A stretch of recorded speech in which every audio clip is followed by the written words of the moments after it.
In this video upcoming, Noam Chomsky speaks about the Spanish company Mondragon, which is more in his values of anarcho-syndicalist system.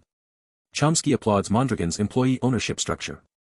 This empowers workers, fosters a more democratic and equitable workplace, and departs significantly from traditional hierarchical companies.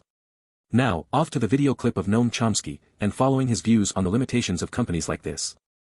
Like take, for example, one of the most successful industrial commercial installations in Spain, quite big in fact, Mondragon. It's a big collection of industrial works, schools, social systems, health systems, and so on. Very substantial, very successful. It's one of the few parts of the Spanish economy that's competitive internationally, even after joining European Union. It's worker-owned, and it's partially socialist anarchist. It's worker-owned, but manager-controlled. Workers pick the managers, but they theoretically at least control the managers. How much they control them, you can debate. But there's no outside investors telling them what to do. They have their own banks, their own development banks, they have their own social services, and so on. And it's been dramatically successful. Well, okay, that's pieces of a more free and democratic society. Pieces only, because workers are not really participating directly. They're still picking somebody to tell them what to do, at least they're picking them, and they have the authority ultimately, which in principle they could use. Well, okay, that's a piece of a democratic society, and you find pieces of democratic societies all over the place.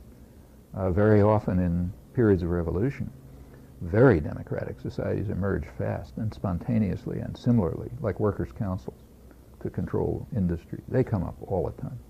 I mean, they come up after the Bolshevik Revolution. They were immediately crushed by, actually before the Bolshevik Revolution, they developed and they were immediately crushed by Lenin and Trotsky. In Italy at the same time, they developed, after the Hungarian Revolution, they developed in Spain. They not only developed, but flourished.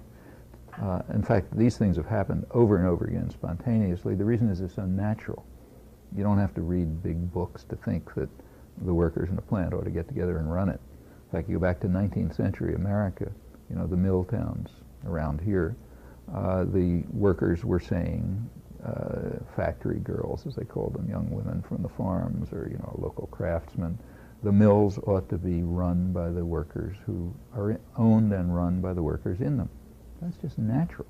That's like saying that people should vote their own representatives in Congress. Well, okay, those natural ideas are crushed, but there's no reason why they can't be realized and implemented.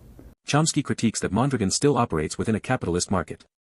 This can create pressure to prioritize profit over social good, potentially compromising their cooperative ideals. While workers own the company, Chomsky suggests full worker control in decision-making might not be completely achieved. The level of worker participation in management might be limited.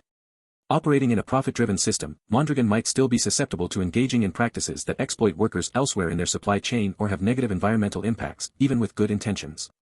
In summary, Chomsky views Mondragon as a successful model with the potential to be a blueprint for a more equitable economy. However, he acknowledges limitations imposed by the larger capitalist system within which it operates. Well, I hope you liked the video and give the channel a subscribe. If you wish, you can join the channel as a member, it would be greatly appreciated. Also, if you would check out my other channel Progressive Movement, link on the homepage and in the comment section. Now, take care and bye-bye.